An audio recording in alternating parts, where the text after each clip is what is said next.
అనిపించట్లేదు. కనీసం ఆ గంట పాటైనా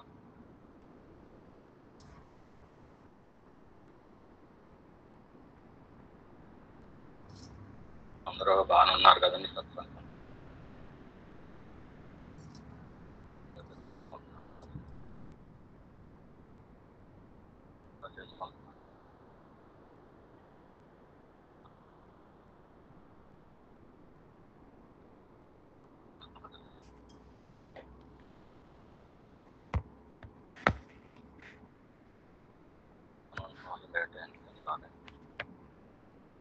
సరైన సాధనలో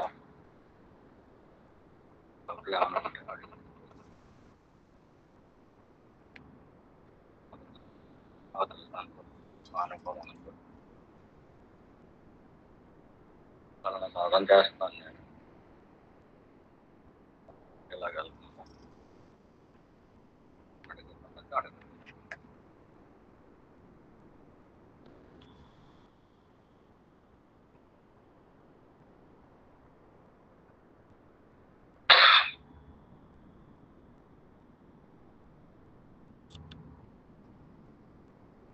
నమస్తే నాయన, బాగున్నారా?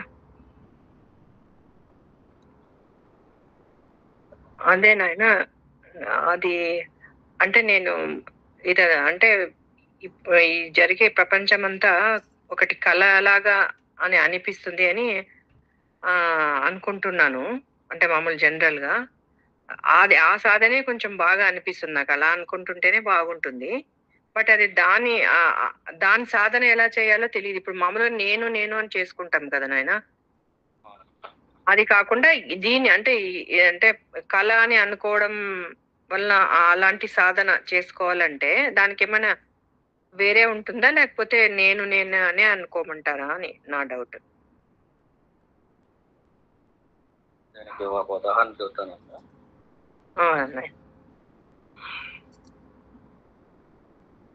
సంఘం సభ్యుల్లోనే అప్పలరాజు గారు ఉన్నారు. మా థియేటర్కి వెళ్ళి చాలా కాలం అండి, ఒక 20 ఏళ్ళు అంటారు.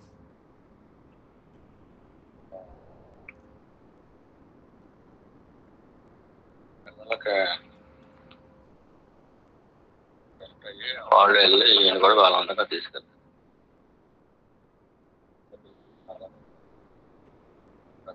చూసేసరికి వాళ్ళు తిరిగిపోతారు.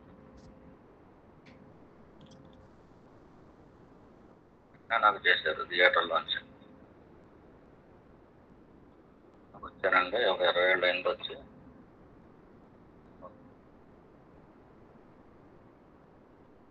కానీ వాళ్ళు తిరుగుతున్నారు.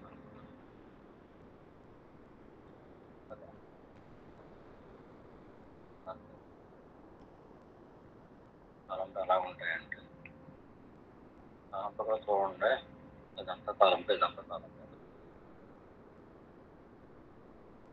ఫోన్ పెట్టేసాను, అంతే కదా.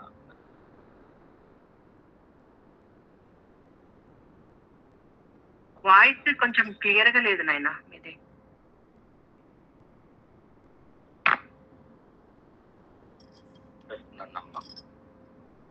వినిపిస్తుంది ఆయన. అప్పలరాజు గారని ఒక భక్తుడు ఉన్నారు మన సత్సంగంలో. వారు ఒక రోజు సినిమా థియేటర్కి వెళ్ళవలసి వచ్చింది. పిల్లలు అడిగితే బలవంతం మీద. ఆయన అప్పటికే ఒక 20 ఏళ్ళు అయింది సినిమాలు గట్ట మానేసి. ఒక్కసారి అంత పెద్ద స్క్రీన్ మీద చూసేసరికి తల అంతా తిరిగింది. తల తిరుగుతా ఉంటే కనీసం బయటకు వద్దా ఉన్నా కానీ తల తిరుగుతుంది. అప్పుడు వెంటనే నాకు ఫోన్ చేశారు, ఎలా అనుకోకుండా వెళ్ళవలసి వచ్చిందంటే తల తిరిగిపోతుంది అని. బయటకు వద్దామన్నా కానీ తల తిరిగిపోతుంది చెప్పి కూర్చునే ఫోన్ చేశారండి. ఇప్పుడు మేము ఏం చెప్పామంటే,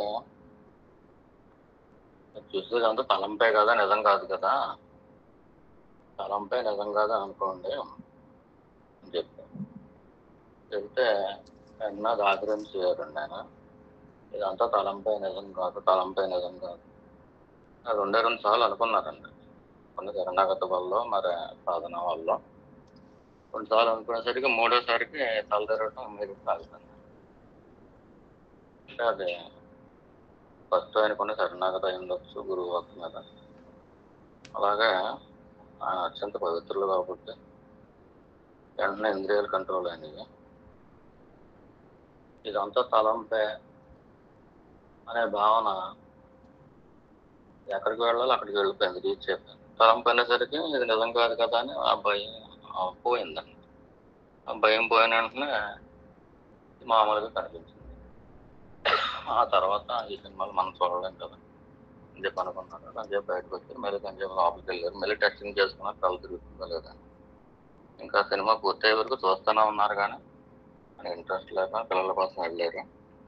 చూస్తూనే ఉన్నారు, మామూలుగా హ్యాపీగానే చూశారండి. దీని అర్థం ఏంటంటే, మనం బలీయంగా అనుకోవటం వల్ల, అది నమ్మి అనుకోవటం వల్ల, శాస్త్రీయంగా ఇది కరెక్ట్ అని అనుకోవటం వల్ల, ఒకటి గురువు వాక్కు మీద విశ్వాసం ఒకటి, లేదా గురువు అనుగ్రహాలు ఒకటి, ఇన్ని రకాలుగా ప్లే అవుతుందండి. ఇది తలంపై ఇది నిజం కాదు అని ఆ భావన బలపడితే కనుక నిక్షేపంగా ఎలాగైతే చూసారో 3 గంటల సినిమా అయినా ఈ లోకంలో కూడా నాకు ఇష్టమైన సంఘటనలు ఏవి జరుగుతూ ఉంటాయి. భగవంతుడు అటువంటి వాటిని ఉపయోగించి మనకి సాధన పెంచేలా చేస్తాడు. మన సాధన ఏ స్థాయిలో ఉంది అనేది మనకు తెలుస్తుంది. ఇదంతా నిజమో అనుకుంటే అది నిజం కాబట్టి మనం కూడా రియాక్ట్ అవ్వాలి అనే బాడీ కనిపిస్తుంది. బాడీ అలా రియాక్ట్ అయిపోతాం. ఒకసారి అరుణాచలం వెళ్ళినప్పుడు మా గురువు గారు కూడా ఒక ఆవిడ అడిగారండి. ఆ ఊరు సర్పంచ్గానే ఆవిడకి గొడవ. ఆ సర్పంచ్ గొడవ కాబట్టి కోపం వచ్చేస్తుందండి. చూసిన వెంటనే చాలా అన్యాయంగా చేస్తున్నారు, కోపం వచ్చేస్తుందని అది ఎలా తగ్గుతుందని అని అడిగారు. అని ఏమన్నారంటే, అసలు సర్పంచ్ ఉన్నాడంటే ఇదంతా కళ్ళ లాంటిదే కదా, లేదు కదా, ఒక తలంపై కదా అని అనుకోండి మీరు అన్నారు. ఇది జ్ఞాన మార్గం. ఇదే భక్తి మార్గం అయితే అది వేరు, అది చూసాను తర్వాత. జ్ఞాన మార్గం ఏంటంటే అది ఆచరించి చేస్తే ఇంకా ప్రొడక్ట్గా వస్తుంది. ఏ ఆచరణ చేయాలి, అది నేను ఎవరు అనే దాని దగ్గర ఉండటం నేర్చుకోవాలి. నేను ఎవరు అనే ఫీలింగ్ దగ్గర ఉండటం నేర్చుకుంటూ ఉంటాను. ఇంకా మీకు స్వయంగా తెలుస్తూ ఉంటుంది, తలంపుగా ఒక కళ కింద స్వయంగా తెలుస్తూ ఉంటుంది. ఆ నేను నేను నేను అనే ఫీలింగ్ దగ్గర నిరంతరం ఉండటం అలవాటు చేసుకున్న వాళ్ళకి ఆ నేను దగ్గరే ఉంటారో ఇదే సత్యం, కానీ బయట జరిగేది సత్యం కాదు అని మీకు స్వానుభవంలో తెలుస్తుంది. ఎప్పుడైతే స్వానుభవంలో తెలుస్తుందో అప్పుడు మీకు అసలు భయం ఉండదు, అసలు వ్యావరంగా ఉండదు. ఇది కళ లాంటిదే, ఇది కూడా స్వప్నం లాంటిదే అని మీకు ఆ స్వప్నం కింద కనిపిస్తూ ఉంటే, ఇది తలంపే కదా, నిజం కాదు కదా అని మీకు స్వయంగా తెలుస్తూ ఉంటే అభయస్థితి వచ్చేస్తుంది. నిర్భయస్థితి కాదు. అంటే భయం లేకుండా చేసుకోవడం కాదు, భయపడవలసిన అసలు అవసరమే ఉండదు. అక్కడ ప్రెసిడెంట్ ఉన్నాడు, ఆయన పని విరోధి అని ఇది నిజమే అని నమ్ముతున్న ఈ జాగ్రత్త అవస్థనే ఇది తలంపే, ఇది నిజం కాదు, జాగ్రత్త అవస్థ కూడా కళ లాంటిదే, ఇలా కూడా కళ లాంటిదే, తలంపే నిజం కాదు అని బలీయంగా చెప్పుకోవటం వల్ల మనసు కొంత పడుతుంది. దానికి ఈశ్వరు అనుగ్రహం, గురువు యొక్క అనుగ్రహం కూడా ఉంటుంది. ఎవరైతే తన బోధనలు ఆచరిస్తున్నారో వాళ్ళకి భగవాన్ అనుగ్రహం ఖచ్చితంగా వస్తుంది. ఆ భగవాన్ అనుగ్రహం వల్ల తాత్కాలికంగా కొంత మేరకు ఇది కళ లాంటిదే కదా, ఇది నిజం కాదు కదా, వీళ్ళు లేరు కదా, ఇది మనుషులు లేరు కదా అని అనిపిస్తూ ఉంటుంది. కొంత తగ్గుద్ది, ఆ వ్యావరింగ్ తగ్గుద్ది. వాళ్ళ మీద ఉన్న వ్యతిరేక భావన లేదా కోపం లేదా కొన్ని పరిస్థితులు వ్యతిరేకంగా ఉన్నప్పుడు ఆ వ్యతిరేకమైన పరిస్థితులు కూడా నిజం కాదు, ఈ మనుషులే నిజం కాదు, ఇవన్నీ బొమ్మలు అని చెప్పి తెలిసిపోతా ఉంటుంది. ఇది గురువు అనుగ్రహం వల్ల, భగవాన్ అనుగ్రహం వల్ల తెలుస్తూ ఉంటుంది. కానీ దాన్ని మనం సైంటిఫిక్గా రీచ్ అవ్వాలి అంటే మార్గం ఏంటంటే నేను ఎవరు అనే సాధన చేసుకుంటూ ఆ సాధన అంటిపెట్టుకుని ఉంటే నేను నేను నేను అనుకుంటా ఉంటే ఆ నేను దగ్గర ఉండటం వస్తుంది. ఉన్నదే ఆ నేను మాత్రమే. అది ఏంటి, అది జీవుడా దేవుడు అన్ని పక్కన పెట్టాను, ఆ నేను అనేది మాత్రం ఉంది. ఉన్నట్టుగా మనకు ఆ ఫీల్ అవుతున్నాం. ఆ నేను దగ్గర ఉండటం వచ్చిన తర్వాత నేనులో ఇవన్నీ లేవు.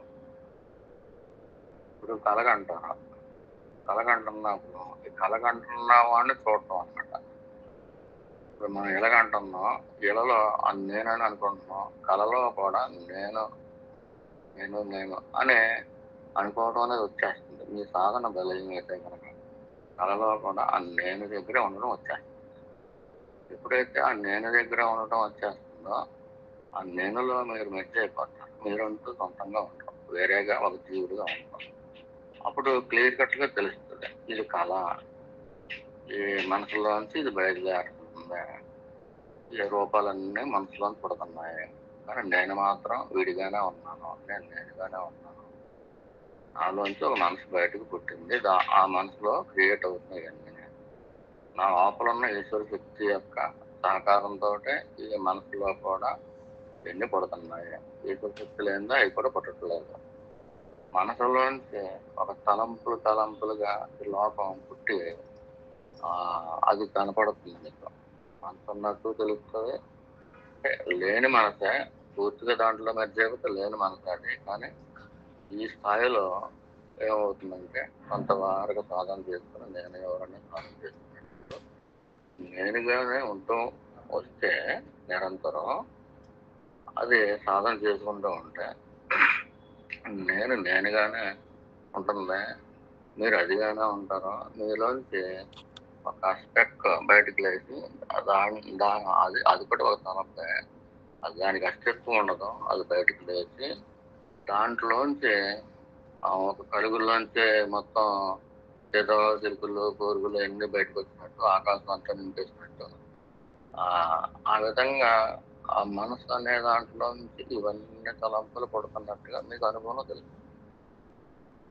అది కళలో ఉన్నప్పుడు కూడా జరిగిపోతుంది. ఆ స్థాయి ఎప్పుడు వస్తుందంటే మీరు ఇళ్ళలో ఉండగా, అంటే ఇప్పుడు ఈ జాగ్రత్త అవస్థ అంటారు. ఈ జాగ్రత్త అవస్థలో ఉండగా జాగ్రత్తగా ఉంటే, అంటే ఏది జాగ్రత్త, ఏదైతే నేను ఉన్నాను, ఉండటంగానే ఉన్నాను, నేను అదే నేను ఇదే కానీ దేహం కాదు అని అనుకోక్కర్లేదు. ఆ నేను దగ్గర ఉండటం వచ్చేస్తే ఇదంతా నిజం కాదు, తలాపే అనుకుంటే స్పష్టంగా తెలుస్తుంది.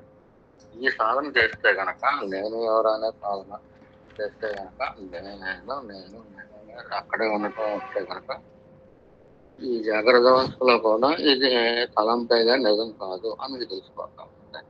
ఎప్పుడు తెలుస్తుంది? మీరు నేరుగా ఉన్నప్పుడు తెలుస్తుంది. మీరు బాడీగా ఉన్నప్పుడు తెలియదు. నేను దేహాన్ని అని అనుకుంటున్నంత కాలం దేహంతో తాదాత్మ్యం చెందేస్తారు. కాబట్టి నేనులో లేరు, కాబట్టి దేహానికి విడిగా లేరు, కాబట్టి కలిసిగా ఉన్నారు, కాబట్టి తెలియదు. నేను దగ్గరే ఉంటే కనుక అది విడిగా ఉంటుంది, అది స్వతంత్రంగా ఉంటుంది, అది ఆనందంగా ఉంటుంది. ఈ ఆనందాన్ని బట్టి ఈ మనసు వల్ల బయటకు వచ్చింది అనేది కూడా మీకు తెలుస్తుంది.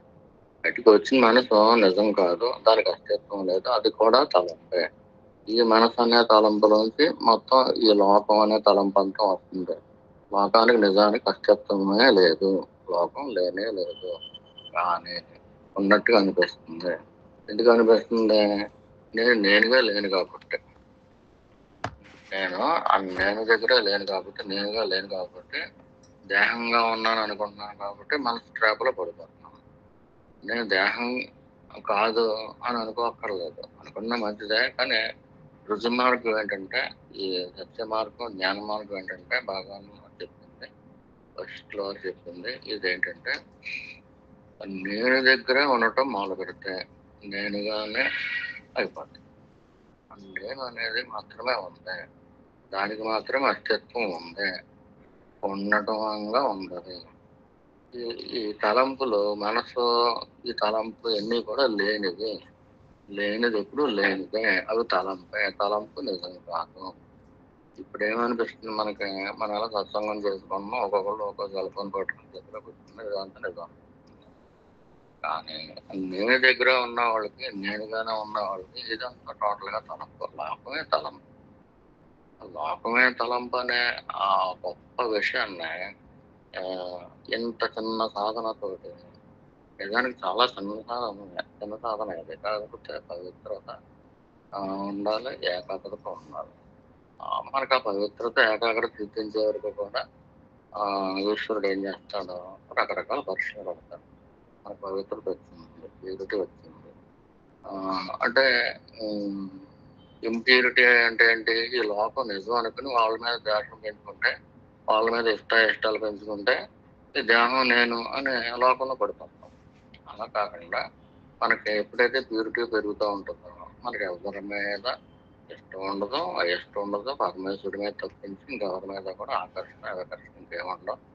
ఎవరేమన్నా కానీ ఇది ఒక బొమ్మ, ఇది ఒక తలంపు.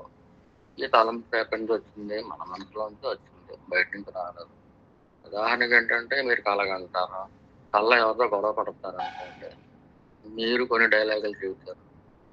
మీరు ఎవరితో అయితే గొడవ పడుతున్నారో వాళ్ళు కూడా కొన్ని డైలాగులు చెబుతారు. ఈ డైలాగులు రాసింది మీ మనసులోంచి వచ్చింది.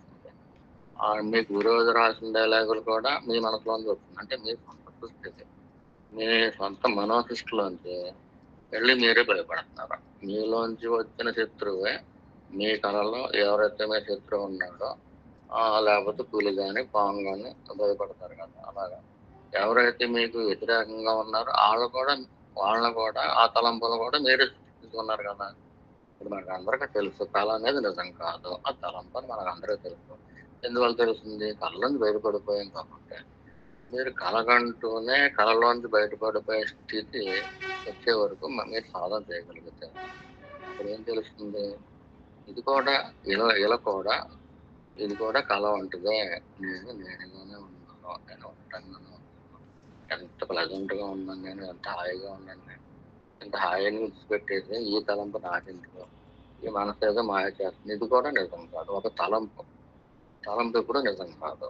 కానీ నేను ఉండటం అనేది ఉన్నతంగా ఉన్నది సాలిడ్ గా అనిపిస్తుంది. ఏదైతే ఇప్పుడు సాలిడ్ గా కనిపిస్తుంది అనుకుంటున్నారో అది సాలిడిటీ కాదు, కేవలం తలంపే, ఒక ఇల్యూజన్, ఒక భ్రమ మాత్రమే అని మీకు ఎవ్వరూ చెప్పక్కర్లేకుండా స్వయంగా తెలుస్తుంది. అందుకనే ఇది బ్రహ్మాస్త్రం కంటే గొప్ప అన్నారు భగవాన్. భగవాన్ దగ్గర మన కావ్యకండ గణపతి ఇలాగా ఆయన నాయన అని పిలిచేవారు బాగా. కానీ ఇక్కడ మనం తెలుసుకోవాల్సింది ఏంటంటే, మీకు ఇది తలంపే, ఇది కళే అని అనుకోవటం వల్ల ఉపశమనం వస్తుంది. ఆ ఉపశమనం ఎందువల్ల వస్తుందంటే, ఒక కారణం ఏంటంటే, మీకు గురువు పట్ల, లేదా పరమేశ్వరు పట్ల, ఈ బకెట్ పట్ల ఉన్న ఒక శరణాగతి. నమ్ముతున్నారు మీరు బాగా, గురువు చెప్పింది కరెక్ట్, భగవాన్ చెప్పింది కరెక్ట్ అని చెప్పి పూర్తిగా మీరు రిసీవ్ చేసుకుంటారు. ఎప్పుడైతే పూర్తిగా సబ్జెక్ట్ని మీలో నిబిడీకృతం చేసుకున్నారో, ఎప్పుడైతే కలిపేసుకున్నారో, ఆ సబ్జెక్ట్ వేరు, మీ మనసు వేరుగా ఉండదు. మీ ఆ సబ్జెక్టు మనసుగా తయారైపోతుంది. అంచేత ఆ సినిమా హాల్లోకి వెళ్ళిన తర్వాత ఆయనకన్నా ఆ మనసులో ఆ సబ్జెక్ట్ నిండిపోయిన తర్వాత ఏమైంది? ఈ తలంపే కదా, రెండు సార్లు అనుకుంటే మూడోసారికి కళ్ళు తిరగడం, తల తిరగడం ఆగుతుంది. అంటే ఎంత సింపుల్ టెక్నిక్ అవుతుంది, చాలా సింపుల్. ఇది మొత్తం ఎంటైర్ లోకం అంతా కూడా ఒకవేళ మనకు వ్యతిరేకంగా ఉన్నా కానీ భగవాన్ చూస్తారు అనమాట. లోకం అంతా కూడా నీకు వ్యతిరేకంగా ఉన్నా కానీ నీకు ఏ చలనం ఉండదు. జడభరతుడు అంతే కదండి, ఆయన కూడా అలాగే చేసేవాడు కదా. లోకం తలంపు కదా వాళ్ళకి, లోకం తలంపు అనుకున్న ఆ ప్రాక్టీస్ లో ఉన్న వాళ్ళకి లోకం లేనే లేదు, తలంపు. వాళ్ళు ఉన్నారు, దేహంగా కాదు, ఉండటంగా ఉన్నారు. ఉన్నతంగా ఉన్నారు అని మనం ఎవరినైతే అంటున్నామో వాళ్ళకి లోకం అంతా తల. ఈ బ్రహ్మ సృష్టించాడు, లేకపోతే విష్ణుమూర్తి పరిపాలిస్తున్నాడు, శివుడు ప్రళయాన్నిస్తాడు, ఇవన్నీ టోటల్గా లోకం, దేవుడు, జీవుడు మొత్తం అంతా కూడా తలంపే. అంత మహోన్నతమైన స్థితికి తీసుకెళ్ళిపోతారు. అంచేతే పెద్దలు చెబుతారు ఏంటది, జ్ఞానయోగి ఒక పెద్ద తిమింగలంతో సమానం, భక్తి యోగి ఒక చిన్న పిత్తబరుగుతో సమానం, ఇంకా చిన్న అంటే ఆటలతో సమానం అని చెప్పారు. దానికేంటి, తిమింగలం చాలా పెద్దది. ఈశ్వరుడు చేతిలో ఉన్న మాయ అనే వల విసిరినప్పుడు ఆ తిమింగలం తోకమట్ట మీద కూడా రాదంట. ఈశ్వరుడి చేతిలో ఉన్న మాయ అనే వల కూడా చాలా చిన్నదైపోతుంది.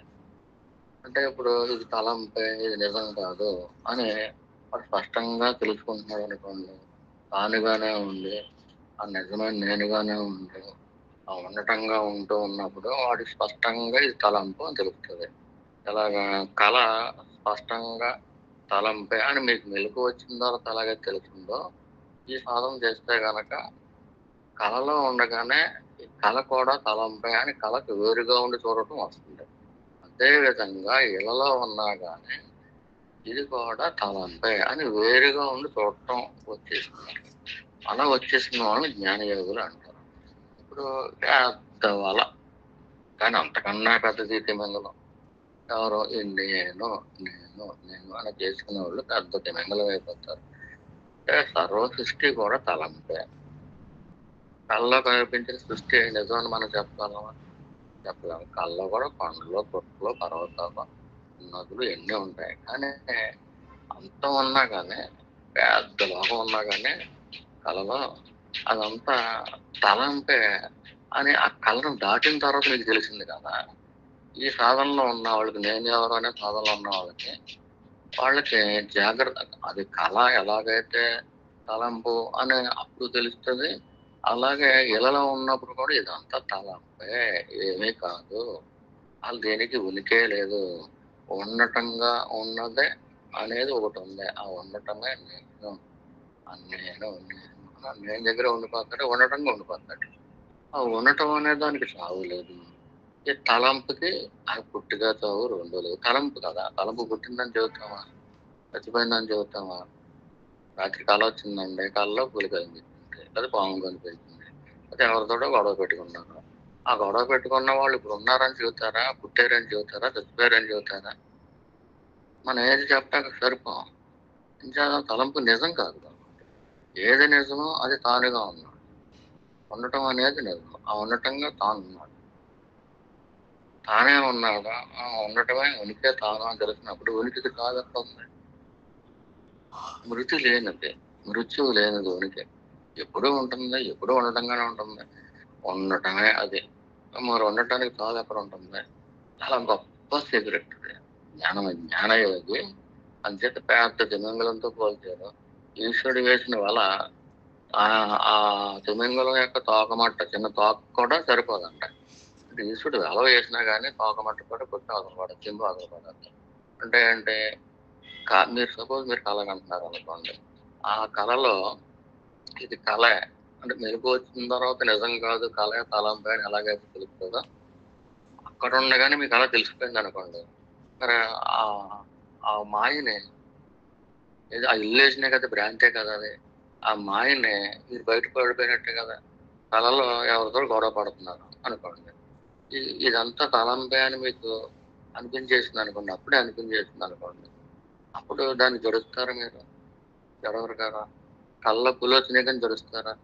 ఈ తలంపే, ఈ పులి నిజం కాదు, ఈ తలంపు పులి ఇది నిజం కాదు, ఈ తలంపు పులి ఇది మనసులోంచి రావటం నేను చూశాను.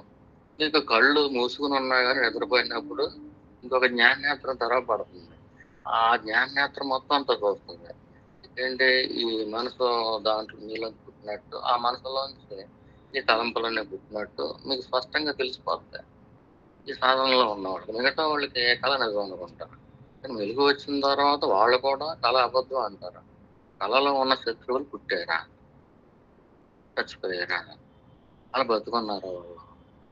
కళలో ఉన్న ఇష్టలు ఏదో ఒక పెద్ద పాట పాడేశారు. ఆ పాట ఎవరు రాశారు? ఆ పాట ఎక్కడదే? గొప్ప కవి ఏదో రాసేసినట్టుగా ఏదో అనుకుంటున్నారుగా. కానీ నిజానికి రాసింది నీలోంచి వచ్చింది. నీ స్క్రిప్టే, నీ సొంత స్క్రిప్టే. ఈశ్వరుడి యొక్క శక్తితోటి బ్యాటరీ ఛార్జింగ్ ఈశ్వరుడు అయితే ఈ డైరెక్టర్, రైటర్ ఇవన్నీ కూడా వేషాలు వేసేదంతా మనసు. ఈ మనస్సునే మీరు దూరంగా ఉండి చూస్తున్నారు కదా ఇప్పుడు. నేను నేను నేను అని అనుకుంటున్నాను. నేను దగ్గరే ఉంటున్నాను, ఉండటంగానే ఉంటున్నాను. ఎప్పుడైతే ఆ నేను అనే ఫీలింగ్ మీకు ఏమాత్రం దొరికినా కానీ దాని చుట్టూ దొరికితే ఇంక మీకు తిరగలేదు. అప్పుడు అది అలవాటుగా మారిపోతుంది. నేను ఎవరో, నేను ఎవరు అని అనుకోక్కర్లేకుండా ఒక సాధనగా కంటిన్యూస్ అయిపోద్ది. ఆ నేను దగ్గర ఉంటారు, నేనైపోతారు. ఆ నేనుకి అస్తిత్వం ఉంది, అదే ఉనికి, అదే ఉండటం. మిగతాదంతా లేనే లేదు. కనిపించేదంతా స్వప్న తుల్యము, తలంపే అని మీకు స్పష్టంగా తెలుస్తున్నప్పుడు దేని చూసి భయపడతారో, దేని చూసి కంగారు పడతారో, దేని చూసి నవ్వుతారో, ఇంకేదైనా దేని చూసి ఆనందిస్తారో. ఆ స్థితిలో ఆ నేను అనేది ఎంత ప్లెజెంట్ గా ఉంటుందంటే మీకు, అంటే స్వప్నంలో మీకు మంచి సంఘటన జరిగింది అనుకోండి, స్వప్నం మంచి స్వప్నం వచ్చింది అనుకుంటారు, మంచి కాలం వచ్చింది అనుకుంటారు. కానీ ఆ స్వప్నాన్ని చూసేవాడు దగ్గరే మీరుండి మీరు స్వప్నం చూస్తున్నారు అనుకోండి, అది ఎంత గొప్ప స్వప్నం అయినా, ఎంత అందమైన స్వప్నం అయినా కానీ కళ్ళలో సున్నుండలు తింటున్నట్టు వచ్చింది అనుకోండి, ఆ సున్నుండల రుచి మీకు నచ్చదు. ఇంకేదా తలంపు అని తెలిసిపోయింది మీకు. మీ రుచి ఉంటుంది ఒకటి, అది మోస్ట్ ప్లెజెంట్ గా ఉంటుంది, చాలా బాగుంటుంది, చాలా హాయిగా ఉంటుంది. మీరే ఉన్నారు అక్కడ. మీలోంచి పుట్టిన మనసులో పుట్టినటువంటి ఈ తలంపులు లేవు. ఆ తలంపుల్లో సున్నుండలు ఉన్నాయి, అంతేగాని మీలో లేవు అయ్యా. మీ ఆ సున్నుండలు తినే ఆ తీపి కంటే కూడా ఉత్తమమైన ఒక ప్లెజెంట్నెస్ మీరుగా ఉన్నారు. ఆ సున్నుండలు తిన్న నాలికి కూడా మీ మనసు సృష్టించుకున్నదే, ఆ తీపిదనం కూడా మీ మనసు సృష్టించుకున్నదే. ఆ తీపి కూడా మీ హృదయంలోంచి వెళ్ళిందే, మీలోంచి వెళ్ళిందే. కానీ దానికి అంత శక్తి లేదు. తలంపు ఇప్పుడు సున్నుండే లేదు, ఇంకా దానికి తీపి అంటే ఇంకా. అది ఎలాగైతే స్పష్టంగా మీకు తెలిసిందో ఇళ్ళలో కూడా జ్ఞానయోగులు ఎలా ఉంటారంటే, ఇది ఈ సున్నుండలోంచే రావట్లేదు, నాలోంచే వస్తున్నది, ఇదంతా మనసు సృష్టి. మనసు అనేది చాలా చిన్నది అప్పుడు. ఇంకా మనసులోంచే కదా మొత్తం లోకం అంతా పుట్టింది. కల్లో అయినా ఎల్లో అయినా మనసు. కల్లో ఎలాగైతే మనసులోంచి గొప్ప గొప్ప లోకం అంతా సృష్టించేసుకుందో, మేడల నిధులన్నీ సృష్టించేసుకుందో, అలాగే అది నిజం కాదు. అంత గొప్ప సృష్టి కూడా ఇది తలంపు. అంటే ఈశ్వరుడు వేసిన మాయ అనే వల, అదంతా నీకు భ్రాంతి. అందుచేత ఈశ్వరుడు వేసిన వల దాని తోకతో కొట్టి పడేస్తుంది. మొత్తం పట్టదు, అది వల పట్టదు. అంత పెద్దగా ఉంటారు మీరు. చూడండి, కళలో మీకు కళ వస్తుంది అనుకోండి, కళ ఇది కళ నిజం కాదని తెలిసిపోయింది అనుకోండి, మీరు ఉన్నతంగా ఉంటారు అనుకోండి, మీరు ఎంత ఉంటారు? అనంతంగా ఉంటారు. ఈ స్వప్న చిన్నదిగా ఉంటది, చిన్న గొలిలాగా ఉంటది, చిన్న బుడగలాగా ఉంటది. మీరు అనంతంగా ఉంటారు. అనంతమైన స్థితి ఒక్కసారి మీకు అనుభవంలోకి రాకపోయినా కానీ స్లోగా స్టడీగా చేస్తూ ఉంటాయి, వచ్చేస్తుంది. ఇది ఎలాగుంది? నేను నేనుగా ఉన్నాను కదా, ఈ నేను ఎలాగ ఉన్నానో చూసుకుందాం అనుకుంటే దానికి అంతు ధరి ఉండదు. సముద్రానికైనా అంతు ధరి ఉంటుంది, ఆకాశానికైనా అంతు ధరి ఉంటుంది అని. కానీ నేను నేను నేను అంటే కదా, మీరు మళ్ళీ ఈ లోకంలోకి రాబుద్ది కాదు ఇంకా. అంటే తలంపు రానవరు ఇంకా. ఇది బాగుంది అని ఆ సమాజంలో అలా ఉండిపోతారు. భగవాన్ లాంటి వారు అయితే మెలకుగా ఉండగానే, అంటే కళ్ళు తెరిచి కూడా ఆస్తులు ఉండగలుగుతారు. వారు జ్ఞానులు, మహర్షులు అంటారు వాళ్ళు. ఇది జ్ఞానయోగి యొక్క గొప్పతనం. ఇక భక్తి యోగి ఏంటంటే వల వేస్తే ఆ వల కంటే వల కూడా తాళ్ళు దారాలతో కడతారు కదా. పెద్దవాళ్ళకి తాళ్ళు, చిన్న వాళ్ళు అయితే సన్నటి దారాలతో కడతారు కదా, కుడతారు కదా. ఈ వలకే బెజ్జాలు ఉంటాయి, దారానికి మధ్యన బెజ్జాలు ఉంటాయి. ఆ బెజ్జాల్లోంచి దూరిపోయేంత చిన్న చేపపిల్ల, ఇదుగొరుగులు అంటారు కదా, చిన్నవి అనమాట. వాటి చేతిబెత్తులు, ఇదుగొరుగులు అవి అంటారు వాటి. అది ఎంత చిన్నపిల్ల అంటే అప్పుడే పుట్టిన చేపపిల్ల ఎంత చిన్నపిల్ల ఉంటుందో అలాగా. ఈశ్వరుడు వేసిన వల, ఒక చేపలు పట్టుకునేవాడు ఉన్నాడండి. ఆడు తిమింగల మీద ఎత్తే గనక అసలు అది అందదు. దాని తోకే చాలదు. ఆ తలంపది కొట్టి అవతల పడేది. దాని నుంచి ఏమాత్రం ఎఫెక్ట్ రాదు అసలు. ఇంకోటి ఈ విషయం భక్తి యోగ దగ్గరికి వద్దాం. ఇదేంటిది వల వేస్తే ఆ వలలోంచి దూరేస్తున్నాయి. వల చెల్లులోంచి దూరేస్తున్నాయి. అంత చిన్నపిల్లలు వలలో పడవయ్యాయి. అదేంటంటే శరణాగతి. అదేమి విచారణ అన్నిటి యొక్క రిజల్ట్ ఒకటే. వాళ్ళకి దొరకం. అది తిమింగలం అయితే ఇదేంటి చిన్న చిన్న చేపలు వల వేస్తే వాళ్ళలోకి ఈ చిన్న చిన్న చేపలు రావు. కొంచెం పెద్ద అయిన తర్వాత వస్తాయి. అంటే ఏది వచ్చినా కానీ యాక్సెప్ట్ యాక్సెప్ట్ యాక్సెప్ట్ యాక్సెప్ట్ ఇదంతా ఈశ్వరుడిది. ఈశ్వరుడు అనేవాడు నిజంగా ఉన్నాడు. ఆ లోకం కూడా నిజంగా ఉన్నదని నమ్ముతారు. దేవుడు ఉన్నాడు, జీవుడు ఉన్నాడు, అన్నీ ఉన్నాయి. కానీ జరుగుతున్నదంతా ఈశ్వరుడు తెలియకుండా ఏదో జరుగుతులేదు. ఈశ్వరుడు నాకు ఏది చేసినా మంచిగా చేస్తాడు. ఒకవేళ నేను పూర్వజన్మలో ఏమన్నా కర్మలు చేసుకుంటే ఇప్పుడు పెడతాడు.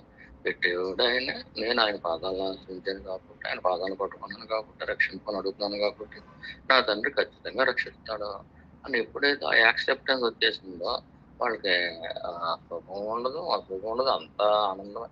అంతా సుఖమే. అసుఖం ఉండదు, అలా ఉండదు. శివ అంటేనే సుఖం కదా, సుఖకరుడు కదా, సుఖాలను ఇచ్చేవాడు కదా. శివ శివ శివ అనుకుంటూ వాళ్ళు తిరిగేస్తూ ఉంటారు. వాళ్ళకి ఏమవుదు. కళ్ళు మూసుకొని అయితే వెళ్ళిపోతూ ఉంటారు. అంటే ఈశ్వరుడు యొక్క ఈశ్వరుడి మీద శరణాగతి. శరణాగతి అంటే ఏంటి? అక్కడ నువ్వే శరణం. శరణం శరణం క్షమించిన రణము. రణము అనేది ఉండకూడదు. అంటే వైరుధ్య భావాలు అనేవి ఉండకూడదు. నేను ఉన్నాను, దేవుడు కూడా ఉన్నాడు, నేను ఏది అడుగుతానో ఆయన అది ఇవ్వలేదు, నాకు నచ్చినట్టుగా ఆయన చేయట్లేదు. ఈ వైరుధ్య భావన ఉండకూడదు. ఈశ్వరుడే ఉన్నాడు, నేను ఆయన భక్తున్నా. ఆయన భక్తున్నా అయినప్పుడు ఈశ్వరుడు ఏది ఇచ్చినా కానీ నాకు మంచే కదా. చెడ్డ కింద కనిపించినా కానీ అది మంచే కదా. చెడ్డ కింద కనిపించినప్పుడు ఎందుకు కంగారు పడాలి? మంచిగా కనిపించినప్పుడు ఎందుకు గంతులేసేయాలి? ఈశ్వరుడు ఇచ్చేదంతా నా కోసం ఇస్తున్నాడు, నా మంచి కోరే ఇస్తున్నాడు. ఈశ్వరుడు నాకు తండ్రి, ఈశ్వరుడు నాకు ప్రభువు, ఆ ఈశ్వరుడే నాకు యజమాని. ఆ యజమాని నా చాలా గొప్పవాడు, ఎంతో ప్రేమ గలవాడు, ఎంతో దయగలవాడు, కృపాపూర్ణుడు, సముద్రం కంటే గొప్పదైన కృప కలిగిన వాడు. అంత కృపామయుడు నన్ను ఇబ్బంది పెడతాడు, పెట్టడం ఇబ్బందిలో కనిపిస్తున్నది అంటే నాకు ఇంకా శరణాగతి అవ్వలేదన్నమాట. ఓ పరమేశ్వర, నీ పాదాల మీద నా శరణాగతి ఇవ్వు. ఏది జరిగినా కానీ అంతా నా మంచిగా జరుగుతుంది. నువ్వు నా మీద ప్రేమ చూపిస్తున్నావు కాబట్టి ఈ పరీక్షలు వస్తున్నాయి. ప్రేమ తోటి నేను కూడా నీకు ప్రేమిస్తాను. నువ్వు ఎలా చేసినా నాకు మంచిదే. నువ్వు మొట్టిగా వేస్తావు అనుకో, ముట్టినప్పుడు బాధ వస్తుంది. మరి జ్ఞానయోగ విషయంలో అది ఉండదు. ముట్టినప్పుడు బాధ ఆడికి తెలుస్తుంది, కానీ ఆ దేహానికే ముట్టినట్టుగా తెలుస్తుంది. తనను ముట్టినట్టుగా అనిపిస్తుంది. చేత వాడు ఏ స్థితిలో ఉంటాడు? ఆ నీరు కడుపు జాలదు. ఒక జ్ఞానయోగి స్నానం చేస్తాడు అనుకోండి, ఎట్లంటే నీళ్లు పోసుకున్నాడు అనుకోండి, ఈ నీరు నన్ను తడుపుతలేదంటే, ఈ దేహం తడుపుతుందంటే, నన్ను తడుపుతలేదంటే, ఇంకా కరెక్ట్గా అంటే నిప్పు మీద చేయటాడు అనుకోండి, ఈ చేయి కాలుతుంది, నన్ను వండుకుంటలేదంటే అని అనిపించేస్తుంది వాడికి. చేయి నిజంగానే కాలిపోతూ ఉంటుంది, కానీ వాడికి ఇంద్రియాలు ఇవన్నీ పనిచేస్తూ ఉంటాయి. కానీ ఎన్నిటికి మూలమైనది ఒకటి ఉంది కదా, ఆ మనసుగా లేడు. ఆ మనసు ఏం చెబుతుంది? దేహం నువ్వు చేయలేదు, వెంటనే తీసేసి పని చెబుతుంది. ఒకవేళ వెంటనే తీసుకున్నా కానీ ఆ ప్రారంభ శాస్త్రం అలా ఉన్నా కానీ వాడి ప్రారంభం కూడా ఏమి చేయలేదు. ప్రారంభం జరుగుతూ ఉంటుంది. ఆ దాంట్లో ఏమి అంటే తోక మీద కూడా పాడదు. అంత గొప్ప స్థాయిలో ఉంటాడు. నేను ఆ జ్ఞాన మార్గంలో జ్ఞానయోగి అలా వెళ్తాడు. వాడిని మాయ ఏం చేయలేదు. అలాగే ఈ బుల్లి చేపలు అటు ఇటు వల వేసినప్పుడు కూడా ఇటు అటు వెళ్ళిపోతూ ఉంటాయి. అయ్యో ఇది వల ఉంది, ఈ వల లోపల నుంచి బయటకు వెళ్ళిపోవాలని కూడా అనుకోదు అది. చేత అసలు వల ఉన్నదనే సంగతి దానికి తెలియదు. చేత ఇటు అటు తిరిగేస్తుంది కదా. వల అనేది అడ్డం కాదు దానికి. ఎప్పుడైతే అడ్డం కాదో దానికి వల లోపల లేదు, వల బయటే లేదు. వాళ్ళకి ఇటు వెళ్ళిపోతుంది, అటు వెళ్ళిపోతుంది. వాళ్ళ లోపలికి వెళ్ళిపోతుంది, వాళ్ళ బయటకు వెళ్ళిపోతుంది. ఆ వల వేసినప్పుడు కూడా కొన్ని బుల్లిబుల్లి చేపలు వల లోపల కూడా వచ్చేస్తూ ఉంటాయి. ఇదేంటి మనం ఇలాగా వెళ్ళిపోతున్నాం అని ఉండదు. ఏం చేత సర్వం ఈశ్వరుడే వాళ్ళకి. అంచేత వల వేసినప్పుడు కూడా బయట నుంచి బుల్లిబుల్లి చేపలు ఆ వల బెజ్జాల నుంచి లోపలికి వెళ్ళిపోతాయి. వేసినప్పుడే వెళ్ళిపోతాయి, కానీ వాళ్ళకి చెప్తాం అంచేత బయటకు లాగేయడానికి ఆ బెజ్జాల నుంచి బయటకు వచ్చేస్తాయి. ఆ వాటికి నీరు ఒకటే ఉంటుంది. జ్ఞానయోగికి లోకం అంతా తలంపు, భక్తి యోగికి లోకం అంతా పరమేశ్వరుడే. మంచివాడు లేడు, చెడ్డవాడు లేడు, అంతా పరమేశ్వరుడు. వాళ్ళ కూడా లేదు అక్కడ. వాటి ప్రయాణం ఆడుకుంటూ ఉంటాయి. వల వేసినప్పుడు కూడా వాళ్ళకి లోపలికి వస్తాయి, వాళ్ళకి బయటికి వెళ్ళాయి, ఆడుకుంటూ ఉంటాయి. కావాలని వాళ్ళలోకి వచ్చేసినట్టుగా అయ్యో ఇది దొరికేస్తే మనం అనుకుంటాం బయట నుంచి వచ్చి, కానీ అవి దొరకవు. ఇంకేత వాటికి వల లేదు. వలలో పడదాము అనుకుంటే అవి పడలేవు. ఉన్నదే నీరు అక్కడ. వల అనేది లేదు. వాటిని పట్టేసేది, వాటిని పడేసేసేది, వాటిని గట్టుకు మీద లాక్కొచ్చేసేది. ఆ వల దానికి లేదు అసలు. అది పెద్ద వస్తువు అయితే కనుక వాళ్ళకి చిక్కుద్ది. వలలో దూరిపోయేంత చిన్న చేపలు కాబట్టి వల అనేది అట్లా లేదు. ఈశ్వరుడు ప్రయోగించిన మాయ అయినా, లేకపోతే మాయ అంటే ఏముంది, మనం చేసుకున్న పాపుణ్యాలు మనకు వస్తూ ఉంది, అదే మాయ. అది మనకి మంచి అనిపించదు, చెడు అనిపించదు. చిన్నపిల్లలకి చూడండి, వాళ్ళకి ఇల్లు తగలబడిపోతుంది అనుకుంటే అది కూడా నవ్వుకుంటారు. ఎవరైనా జారి పడ్డారు అనుకుంటే అది కూడా నవ్వుకుంటారు. వాళ్ళకి మంచి తెలియదు, చెడ్డ తెలియదు, అపం సుఖం ఏమీ తెలియదు. ఆ స్థాయిలోకి వెళ్ళిపోతారు అమాయకుల కింద. నిజంగా అట్టుండే వాళ్ళు గంజలు. వాళ్ళ లోకం ఏమి చేయలేదు. ఆ లోకం ఉంటాయి కదా. జ్ఞానయోగికి లోకం లేదు, భక్తి యోగికి లోకం పరమేశ్వరుడు. ఇంకా పరమేశ్వరుడిని నమ్ముకుంటున్నప్పుడు ఆయన ఏది చేసినా కానీ మన మంచిగా అనుకుంటున్నప్పుడు వాడు ఎలా బాధపడగలుగుతాడు? వలలో నేను దూరేద్దాం అనుకుని చిన్న చేపల్ల వచ్చేసింది అనుకోండి, దూరేసింది అనుకోండి, ఎలాగైతే దూరిందో అలాగే బయటకు వచ్చేస్తుంది. లేదు, దానికి అసలు వల లేదండి. భక్తి యోగికి అసలు కష్టం అనేది లేదండి, మాయ అనేది లేదండి. ఉన్నదే ఈశ్వరుడు. పరమేశ్వరుడే, మొత్తం అంతా పరమేశ్వరుడే. కానీ అంత ఆడతా పాడుతా ఆ చిన్న చిన్న చేపలు ఎలాగైతే ఆ నీటిలో వెళ్తున్నాయో, ఉన్నదే నీరు, అలాగే ఉన్నదే పరమేశ్వరుడు అని మీరు ఆడతా పాడుతూ ఉంటారు. పరమేశ్వరుడు యొక్క లీలలో మీరు బతుకొస్తూ రోజు ఒక గంట పెట్టుకోమని అంత ఎందుకు? ఈ రోజు కూడా ఆయన లీలల్ని, ఆయన యొక్క అనుగ్రహాన్ని, గురువు యొక్క దయని ఇవన్నీ మనం రోజు గుర్తు చేసుకోవడం వల్ల ఆ చిన్న చిన్న చేపలకి ఎలాగైతే వల లేదో అలాగే మీకు కూడా లోకం లేకుండా పోతుంది. ఏదో ఈశ్వరుడి కిందే కనిపిస్తుంది మొత్తం. ఒక గంట పాటు తగ్గొచ్చి చేసుకుంటారు అనుకోండి, ఆ ఎఫెక్ట్ తర్వాత కూడా ఉంటుంది, మన్నాటి పొద్దున కూడా ఉంటుంది. మొత్తం అంతా ఈశ్వరుడే కదా. ఇంకా మనకి చెడ్డే ఉంటుంది. చెడ్డ కింద కనిపించగా కానీ అది కూడా మన మంచిదే. వల వేసేది వల కంటికి కనిపిస్తుంది, దూరదామంటే దూరలేదు. మీకు మాయ కంటికి కనిపిస్తూ ఉండదు, లోకం కంటికి కనిపిస్తూ ఉండదు. దాంట్లో గొడవ పెట్టుకుందాం అంటే పెట్టుకోలేదు. మీరు ఏం చేత మీరు నిండైన శరణాగతిలో ఉన్నారు. అంతా మా తండ్రి ఈశ్వరుడు చూసుకుంటున్నారు. ఆయన అలా చేస్తే అలా ఇవాళ పప్పు ఇచ్చాడు, రేపు ఇంకోటి ఇస్తాడు. అలాగా ప్రతి దానికి కూడా అంతా ఈశ్వరుడు, అంతా ఈశ్వరుడు, అంతా ఈశ్వరుడు. దాంట్లో దెబ్బ తగిలింది, దెబ్బ తగిలినాక నవ్వుకుంటారు. ఇతరుల దెబ్బ తగిలిన చిన్నపిల్లలు నవ్వుకుంటారు. భక్తి యోగులు అయితే వాళ్ళకి దెబ్బ తగిలినాక నవ్వుకుంటారు. బాధ కూడా వస్తుంది, రాదంటలేదు. దెబ్బ తగిలి పడిపోయారు అనుకోండి, కాలు బొప్పు కట్టింది అనుకోండి, బాధ వస్తుంది. బాధ వస్తుంది, శరీరం దెబ్బ తగిలితే ఎవరికైనా బాధ వస్తుంది, జీవుడుగా ఉన్నారు కాబట్టి. కానీ భక్తి యోగులకి ఆ దెబ్బ తగిలిన తర్వాత కూడా నవ్వుకుంటారు. మనం చూసుకోలేదు, మనమే డామ్మను పడ్డాం, రోడ్డు దెబ్బ ఉంది, నవ్వుకుంటారు. అంతా ఈశ్వరుడే అనుకుంటారు కాబట్టి ఇలా జరగవలసింది జరిగింది. మనకు తప్పదు. భరించేది కొంచెం ఆనందంగా భరిందాం, ఏడుస్తూ ఆనందిందాం అని అనుకుంటారు. అదే జ్ఞానయోగులు అయితే పడింది లేదు, పడిందే లేదు అసలు. వీడు ఇంకా పడ్డాను, నేను నాకు నొప్పి వచ్చింది ఎన్ని అనుకుంటూ ఉంటాడు. ఆ బాధలో కూడా అయ్యో నేనే చూసుకోకుండా పడ్డాను, అది కూడా తప్పు తప్పి నేనే పడ్డాను డామ్మని అని అనుకుంటూ ఉంటాడు. అక్కడ కారణాలన్నీ చూసుకుంటూ ఉంటాడు. కానీ ఈ సర్వకారణాలకే కారణం ఒకటి ఉంది కదా, నారాయణం పరబ్రహ్మం సర్వకారణ కారణం. ఇంకా అది బాగా అనిపిస్తుంది. ఒక పరమేశ్వర శక్తి అంటూ ఉంది. ఆ పరమేశ్వర శక్తిలోనే నేను కూడా ఉన్నాను. నేను కూడా ఉండి ఆడుకుంటున్నాను అంతే. 4 రోజులు ఉంటాం. ఈ మనం ఎక్కడ ఉండాలో కూర్చోప్పుడు చీపురు కట్ట ఊడ్చేస్తారు. ఊడ్చేసిన తర్వాత మొదలు పెట్టేస్తారు అనుకోండి. నన్ను ఇంకా ఉపయోగించట్లేదు అని మొదలు పెట్టారంటే అడగదు కదా. ఆ గురుగారు అలా చెప్పేవారు. అసలు కంప్లైంట్ చేయదు. అది చీపురు కట్ట మొదలు పెట్టినా కంప్లైంట్ చేయదు, తొక్కేసినా కంప్లైంట్ చేయదు, ఒక ఏం తీసేసిన ఏం కంప్లైంట్ చేయదు.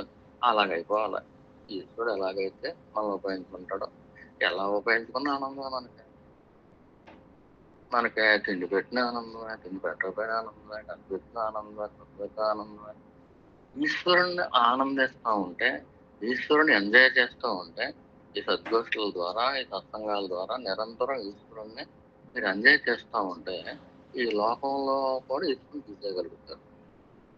లోకంలో ఏమైనా కష్టం వచ్చినా కానీ అది పెద్ద కష్టం కింద అనిపించదు. ఎందుకంటే ఈ దీనికంటే ఎక్కువ ఆనందాన్ని మీరు పొందుతున్నారు.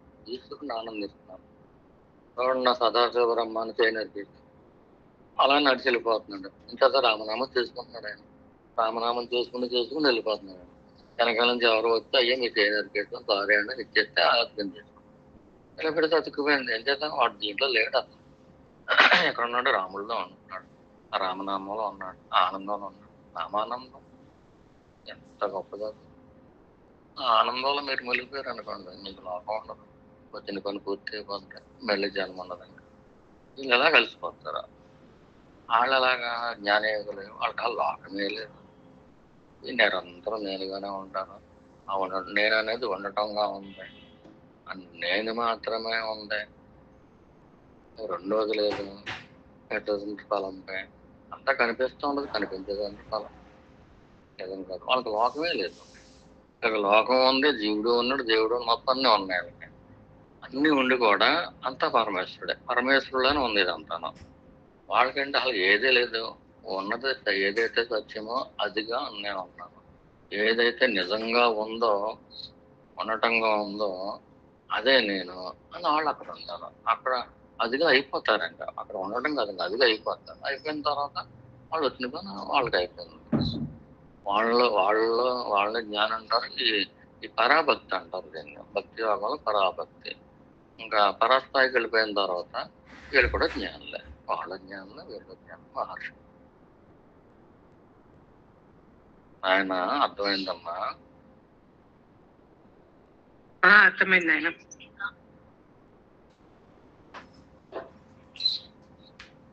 అది మీరు కలకం తీసుకోగలిగితే గనక, అలాగా భావన చేసుకుంటే గనక, భావనా బలం వల్ల భక్తి ఉత్తమం అవుతుంది. ఇది కళ లాంటిదే, ఇది నిజం కాదు అని అనుకోండి. ఈ లోపు ఇది సాధన కావాల్సింటే జ్ఞాన సాధన చేసుకోండి, లేదంటే శరణాగతి సాధన ఒక మంత్రం తీసుకుని ఎంజాయ్ చేస్తా ఉండి. ఇంకా మంచిది ఏంటంటే, కొంతమందికి బూరెలు నచ్చితే, కొంతమంది గారెలు నచ్చితే, కొంతమందికి రెండు నచ్చుతాయి. ఇది తినండి, అది తినండి. మీకు ఇది అంటే దేనికి టైం పెట్టుకోవాలి, దానికి టైం పెట్టుకోవాలి. విచారణకే టైం పెట్టుకోవాలి, అలాగే జపానికి టైం పెట్టుకోవాలి. జపం అనేది మాలతో చేసేది. మిగతాదంతా కూడా మాల లేకుండా చేసేది నామం. ఆ మాల లేకుండా నామం చేస్తున్నప్పుడు, ఆ నామానందంలో పడిపోయినప్పుడు, అప్పుడప్పుడు ఇది నేను అనేది ఈశ్వరుడు ఇస్తాడు, భగవాన్ ఇస్తాడు. నేను ఇచ్చినప్పుడు నేను దగ్గర ఉన్నాను. ఈ సాధన చేసుకోండి, ఆ సాధన చేసుకోండి. 2 రకాలు కూడా చేసుకోవచ్చు. రెండో కూడా ఉపకరణం. ఇది ఒకటే చేద్దాం, నాకు ఇది కుదరదు ఇది అనుకోక్కర్లే. భగవాన్ ఈ జ్ఞాన యోగైనా భక్తి యోగైనా యోగే కదా. ఇద్దరు యోగంలో యోగం అంటే ఐక్యం అయిపోవటం. ఇద్దరు కూడా ఈశ్వరులు ఐక్యం అయిపోయారు కదా. ఏ మార్గంలో అయినా వెళ్ళాలి కదా. ఎవరన్నా మీరు మంచి ప్రశ్న అడిగినందుకు నీకు థ్యాంక్స్ చెప్పాలి. చాలా మంచి ప్రశ్న అడిగారు. బాగా సాధన చేస్తున్నారు. మీకు మంచి నమ్మకం కూడా ఉంది. మీకు పరమేశ్వరుడు పట్ల మంచి విశ్వాసం ఉంది. అలాగే చేసుకుంటూ ఉన్నాను. చక్కగా నాకు అర్థమైంది. ఒక పాయింట్ చెప్తాను, కరెక్టా కదా చెప్పండి మా నాయన. చెప్పండి. నేను అంటే భక్తి యోగంలో ఉన్న వాళ్ళు మనం మామూలుగా పండుకుంటాం కదా, పండుకున్నప్పుడు కళలో వచ్చిన వాళ్ళంతా భక్తి యోగంలో ఉన్నట్టు, జ్ఞాన యోగంలో ఉన్న వాళ్ళు కళ కంటున్న వ్యక్తి జ్ఞానయోగి అని అనుకోవచ్చా? అంటే అలా కంపేర్ చేసుకోవచ్చా? మీరు అడిగిన ప్రశ్నలో క్లారిటీ నాకు అర్థం కాలేదు. అంటే ఇంకొకసారి చూద్దాం. జ్ఞానయోగి ఎలా ఉంటాడంటే ఉండటంగా ఉంటాడు, నేను దగ్గరే ఉంటాడు. ఆ సాధన బాగా ఎక్కువ చేస్తాడు. సాధన బాగా ఎక్కువ చేయడం వల్ల ఆ నేను దగ్గరే ఉండిన వాళ్ళకి అలా కాదు ఇలా కూడా తలంపని స్పష్టంగా తెలుసుకుంది. ఇంకొకళ్ళు వచ్చి చెప్పక్కల్లా ఈ ఇల్లు నిజం, ఈ మేడ మిద్దు నిజం అని ఇంకొకరు చెప్పక్కల్లా. అది మీకు ఉదాహరణ ఏం చెబుతున్నానంటే, మీకే కళ వచ్చింది అనుకోండి, మీకు వచ్చిన తర్వాత అబద్ధం తెలిసింది, కళలో ఉన్నప్పుడు కాదు కదా. ఈ జ్ఞానయోగి పరిస్థితి ఎలా ఉంటదంటే, కళలో ఉన్నప్పుడు కూడా అది కళే అని తెలుసుకోవాలి. మాయా ఈజ్ ఈక్వల్ టు కళ అని అనుకోవచ్చు. అంతే, మాయన్న కళన్న భ్రాంతి అన్న ఇల్యూజన్ అన్న ఏదన్నా తలంపు అంచేత ఒకే పాదంతో భగవాన్ వాడేవారు తలంపు. తలంపు నిజం కాదు. ఇప్పుడు మీరు మన ఇద్దరు మాట్లాడుకుంటున్నాం అండి, సడన్ గా అమెరికా అనుకున్నాం అనుకోండి, అది తలంపే. అవును, అంతే కదండి. దానికి అర్థం లేదు. జ్ఞానయోగి అయితే కనుక నేను దగ్గర ఉంటాడు. ఆ నేను దగ్గర ఉన్నంత మాత్రం చేస్తాడు ఎంతో గొప్ప మేలు జరుగుతుంది. ఆ నేను అయిపోతాడు, ఆ ఉండటమే అయిపోతాడు, ఉనికిగా ఉండిపోతాడు. అలా ఉనికిగా ఉండిపోవటం అంటే అదే ఉంది, మిగతాది ఏది లేదు. ఈ ఉండటంలోంచే ఒక బయటకు లేచి అది తలంపు లేచి దాంట్లోంచి సృష్టి యావత్తు సృష్టించుకుంటుంది కళలో. అలాగే వీళ్ళలో కూడా అప్పుడు కూడా ఈ మనసు అనేది బయటకు ఇది సృష్టించుకుంటుంది. ఎలా సృష్టించుకుంటుంది అంటే, ఇప్పుడు మనం బతుకుతున్న ఈ ప్రపంచం అంతా కూడా సర్వం తలంపే. అదే ఋగ్వేదిలో కూడా అనుభవంతో చూస్తారు, సర్వం తలంపే. జ్ఞానయోగికి సర్వం తలంపు, భక్తి యోగికి సర్వం ఈశ్వరుడే. మీకు ఆ తేడా అర్థమైంది కదండి? అర్థమైంది, స్పష్టంగా రెండు ప్రాక్టీస్ చేసుకుందామ్మా. ఆయన చాలా మంచి ప్రశ్న అడిగారు. ఇంకెవరిని అడుగుతారంటే ముగించేద్దాం. అంటే 3 అయిపోయింది.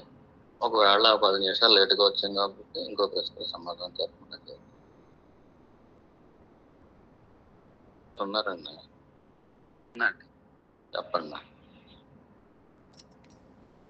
భజగోవిందంలో ఆదిశంకరాచార్యులు లాస్ట్ 31వ శ్లోకంలో గురుదేవుల పాదపద్మములపై పరిపూర్ణమైన భక్తి కలవాడవై ఇంద్రియాలను మనస్సును నిగ్రహించి అతి త్వరలోనే సంసారం నుండి విముక్తుడవై నీ హృదయంలోనే ఉన్న పరమాత్మునే దర్శించగలవు అని చెప్పారండి. అవునండి, కరెక్టేనండి. అదే ఈ గురుదేవుల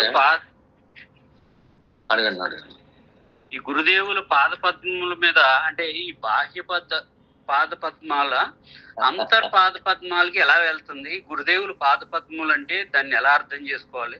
దాని మీద ఉన్న పరిపూర్ణమైన భక్తిని మేము ఎలా అభివ్యక్తం చేయాలనేది మాకు సంశయం అండి.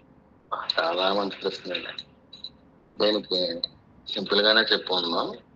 యాక్చువల్ గా అయితే ఒక గంటలా చెప్పొచ్చు, దానికి టైం లేదు కాబట్టి సింపుల్ గానే చెప్పుకున్నాం. శివలింగానికి మనం అభిషేకం చేస్తాం. రాయికి చేస్తున్నాం అంటే శివుడికి చేస్తున్నాం? శివుడికే చేస్తున్నాం అనే భావన. అంటే కనిపించేది రాయి, భావన ఎవరున్నారు? అంతే కదండి. కానీ కంటికి కనిపించేది ఏంటి? రాయి. రాయి. భావంలో ఉన్నదే ఏంటి? పరమేశ్వరుడు. మరి ఏది నిజం? మీరు రాయికి పాలు పోస్తున్నారా, అభిషేకం చేస్తున్నారా, పరమేశ్వరుడు అభిషేకం చేస్తున్నారా? ఏది నిజం? కంటికి కనిపించేది నిజమా, భావంలో ఉన్నది నిజమా?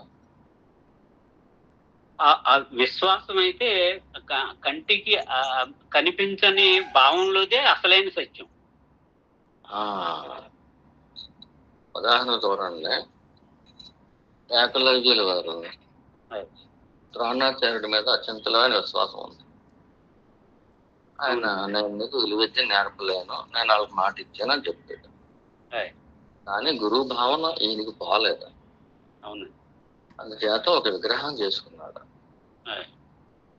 సేమ్ ద్రోణాచార్యుడు ఎలా ఉంటాడో అలాగా ఒక విగ్రహం తయారు చేసుకున్నాడు. తయారు చేసుకుని ఆ విగ్రహాన్ని పూజించాడు. అంటే మట్టి విగ్రహం అది. విగ్రహం ఏమో మట్టిది.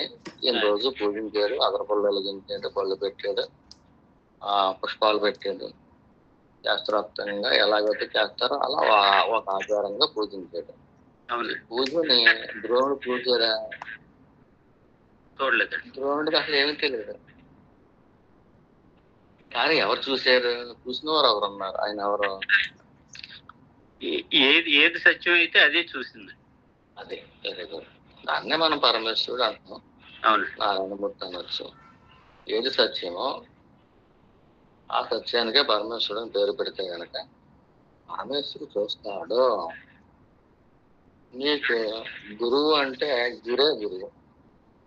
గురు కుదిరింది అనుకోండి, ఏకలవ్య గురువుకి ఎలాగైతే ద్రోణాచార్యుడి మీద గురు కుదిరిందో అలా గురు కుదిరింది అనుకోండి, ద్రోణాచార్యుడికి తెలియకుండానే ఈశ్వరుడు వచ్చేసి నీకు నేర్పేస్తాడు. కానీ మీరేమనుకుంటారు? నా కళల్లోకి వచ్చింది ఈ గురువు గారే నాకు నేర్పారు అని అనుకుంటారు. కానీ అక్కడ నిజానికి నేర్పింది ఎవరు? సాక్షాత్తు పరమేశ్వరుడు. ద్రోణాచార్యుడిని నేర్పమంటే అడుగుదాం అని విగ్రహం నుంచి తయారు చేసుకున్నాడు. ఎందుకే ఆ విగ్రహం ఏమైనా ఇచ్చిందా? అది మట్టి విగ్రహం. ఆ మట్టిలోంచి ఏమీ రాలేదు. కానీ భావన బలం ఎంతవరకు తీసుకొచ్చిందంటే అది పరమేశ్వరుని కదిలించింది. ఏకలవ్యుల వారి గురి పరమేశ్వరునే కదిలించింది. అందుకే వాసుదేవ స్వామి భగవద్గీతలో నువ్వు ఏ రూపాల్లో ఉన్న దేవతలను ఆరాధించినా అది నాకే చెందింది అన్నాడు. ఆ ద్రోణాచార్య రూపంలో ఉన్న విగ్రహాన్ని పూజించినా కానీ ఎవరికి వెళ్ళిందండి అది? ఆయన కదిలిపోయి పొంగిపోయి ఇంత గురువు ఉంది నీకు అని చెప్పి ఆ గురు రూపం వేసుకొచ్చి రోజు కళల్లో విలువిద్యను నేర్పాడు. అంటే భక్తి అంటే ఇదే. శివలింగం రాయి కాదు, పరమేశ్వరుడు అని మనకి ఎంత భావన పెరిగితే అంత ఆర్ద్రత వస్తుంది. మన గిరి చుట్టూరు తిరుగుతాం ప్రదర్శన. స్వయాన సాక్షాత్తు పరమేశ్వరుడే అని ఉంటే ఆర్తితోటి హృదయం తగిలిపోతూ ఉంటుంది, నీళ్ళు వచ్చేస్తూ ఉంటాయి. అది మనకున్న ఆర్తి అలా పెరిగిపోయి ఇంకా ఆయనలో ఐక్యం అయిపోతుంది. దేహం వెళ్ళి గిరిలో కలిసిపోతుంది కాదు, ఏదైతే పరమేశ్వర చైతన్యం ఉందో ఆ చైతన్యంలో ఈ జీవుడు వెళ్ళిపోతుంది. అక్కడ ఎదురుగుండా కనిపిస్తున్న మట్టి విగ్రహం కానీ రాయి కానీ ముఖ్యం కాదు. దాన్ని చూసేసరికి మనకేం జ్ఞాపకం వస్తుంది? అది కరెక్ట్. అదే విధంగా గురు పాదాలు అంటే కొంచెం చెప్పుకుందాం, ఇంకో చాలా సబ్జెక్ట్ ఉంది. గురు పాదాలు ఒక యాంగిల్లో చూస్తే అది చర్మంతో కూడుకున్న పాదాలు. అలాగే గురు పాదాలకు కూడా లోపల ఎముకలు ఉంటాయి, రక్తం ఉంటుంది, వేళ్ళు ఉంటాయి, బొట్టనేళ్ళు ఉంటుంది, దానికి గోళ్ళు ఉంటాయి, అన్నీ ఉంటాయి. పైకి చూస్తే శివలింగం ఎలాగైతే రాయో, లోపల చూస్తే శివలింగం ఎలాగైతే పరమేశ్వరుడో, ఈ శిష్యుడికి కానీ భక్తుడికి కానీ గురు పాదాలు చూసేసరికి దీంట్లో ఏదో శక్తి ఉంది, ఇది నా పాపాలు తీసేసుకుంటుంది. ఈ భక్తు ఆ పాదాలు నా పాపాలు తీర్చుకుంటున్నాయి కాబట్టి ఆ పాదాలకి పెయిన్స్ వస్తున్నాయి. ఈ నా కోసం ఈశ్వరుడు ఏర్పాటు చేశాడు, ఇంత గొప్ప ఏర్పాటు చేసినందుకు ముందుగా ఈశ్వరుడు కృతజ్ఞతలు. ఆ ఈశ్వరుడే ఈ గురువు రూపంలో రాకపోతే కనుక, ఇలా దేహంగా రాకపోతే కనుక నా పరిస్థితి ఏంటి? నాకు ఎన్ని జన్మలు పట్టును, ఎన్నెన్ని సాధనలు చేయవలసి ఉన్ను, ఎన్నెన్ని పరీక్షలు దాటవలసి ఉన్ను, ఎన్నెన్ని కష్టాలు అనుభవించవలసి ఉన్ను, ఏమో ఎన్ని కష్టాలు ఉన్నాయో నా అకౌంట్లో తెలియదు. చేత ఈ పాదాలు నాకు చాలు, ఈ పాదాలే నన్ను రక్షిస్తున్నాను అని గురువు పాదాల పట్ల ఇంకా ముఖం ఎన్ని కూడా పట్టించుకోండి. గురువు పాదాల పట్ల లక్ష్మణస్వామి కూడా సీతమ్మవారి పాదాలను చూసేవాడు. అంటే పాదాలు దేనికి చిహ్నం అంటే భూమి మీద నిలబడటానికి పాదమే ఆధారం. అలాగే హృదయంలోకి వెళ్ళటానికి ఏదైతే తలుపు ఉంటుందో ఆ తలుపే పాదం. హృదయ గుహలోకి వెళ్ళటానికి ఇప్పుడు అందరూ కూడా పద్మంలో కూర్చున్నట్టుగా వేస్తారు. లక్ష్మీదేవిని కానీ లేకపోతే శ్రీ మహావిష్ణువు కూడా పద్మంలో ఉన్నట్టు నిలబడినట్టు ఉంటారు. అంటే హృదయ పద్మం అనే దానికి రేక్ ఏంటి? పాదాలు. మనకి నాన్నగారు మంగళహారతిలో రావడం వస్తుంది కదా, భక్తులెల్లర హృదయ పద్మపు రేకులకు వందనములు. అంటే ఆ భక్తుల యొక్క అందరి హృదయాల్లో కూడా హృదయ పద్మాలు అయితే కనుక హృదయం అందరికీ ఉంది. ఆ హృదయ పద్మానికి ఆ రేకులేంటి? హృదయ పద్మం యొక్క రేకులేంటి? ఆ పద్మానికి రేకులు ఉంటాయి కదండి, ఆ రేకులేంటి? గురుపాదాలు. హృదయానికి కూడా 2 దళాలు ఉంటాయని చెబుతారు. ఆ 2 దళాలు గురువు యొక్క పద్మం. హృదయ చక్రం ఉంటుంది కదండి, ఆ హృదయ చక్రానికి 2 దళాలు ఉంటాయని చెప్తారు. ఆ 2 దళాలు కూడా గురువు యొక్క 2 పాదుకలు. అంటే గురువు యొక్క పాదాలను ఆశ్రయించిన వాళ్ళకి ఆ హృదయ పద్మంలో ఉన్న ఆ రేకులు విప్పారితే వెంటనే పద్మం వచ్చేస్తుంది. అంటే హృదయంలోకి వెళ్ళిపోతారు. అంటే గురువు యొక్క పాదాలే ఎంట్రన్స్ గేట్. ఫర్దర్ ఏంటది? హోలీనెస్, మళ్ళీ ఎటర్నిటీ.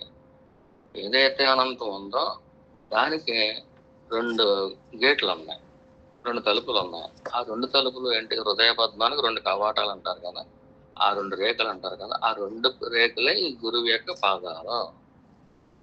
ఈ పాదాలను ఆశ్రయించటం ఆ రేకులు తెరుచుకోమని.